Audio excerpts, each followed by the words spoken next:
Assistant এই দেখ আমার বউ দাঁড়িয়ে আছে। না না, আমি কারো বউ না, আমার পেছনে তোর মতো অনেকেই লাইন দিয়ে আছে। হায় রে হায়, আমি তো এসে পুরো ফেসে গেলাম। কানু ভানু চানু, দেখেছিস স্কুটি আমাদেরকে কতদিন থেকে পাত্তাই দিচ্ছে না, আর এছাড়া কোথাকারকে একে স্কুটি পাত্তা দিবে।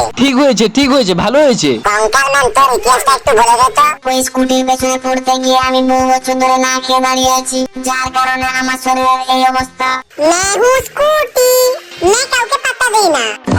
তোদের সবার অনেক ভাষণ শুনেছি, এবার আমাকে একটু হিরো হতে দে। অ্যাসিস্ট্যান্ট আমাকে তাড়াতাড়ি স্নান করাতে বল। তাই আমি গ্যারেজে বলে বসকে ভালোভাবে ধুয়ে দিতে বললাম। ओए होए मैं हूँ बाइक, ठंडे ठंडे पानी में नहाना चाहिए। অ্যাসিস্ট্যান্ট তুই আবার হাসছিস কেন? তুই তো গরমেও স্নান করিস না। হায় রে হায়, আমাকে তো সবার সামনে অপমান করেই ছাড়বে। অ্যাসিস্ট্যান্ট তোকে একটা কানে কানে কথা বলি, তুই কিন্তু স্কুটির উপরে নজর রাখিস। আচ্ছা ঠিক আছে, আমি নজর রাখবো। উল্লাল্লা উল্লাল্লা, আমি এখন হিরো হব। যা যা, স্কুটিকে নিয়ে তো পালিয়ে যাচ্ছে। ঠিক হয়েছে। তারপর আমি বসকে নিয়ে বাড়ি চলে এসেছিলাম। অ্যাসিস্ট্যান্ট আমার মনে অনেক ছ্যাঁকা লেগেছে, তুই আমাকে আইসক্রিম এনে দিয়ে ঠান্ডা কর। তাই আমি তাড়াতাড়ি গিয়ে একটা আইসক্রিম এনে বসকে খেতে দিলাম। আমার মনটা তো খারাপ, আমাকে একটু ঘুরতে নিয়ে চল। তাই আমি বসকে সোজা একটা ফাঁকা মাঠে নিয়ে চলে এসেছিলাম।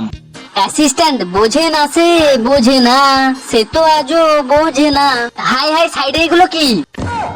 আমরা হচ্ছি মোটা ভাই, আমাদের থেকে যত দূরে থাকবি তোর ভালো থাকবে ছোটা ভাই। কি বস, এবার বুঝতে পারলে তো?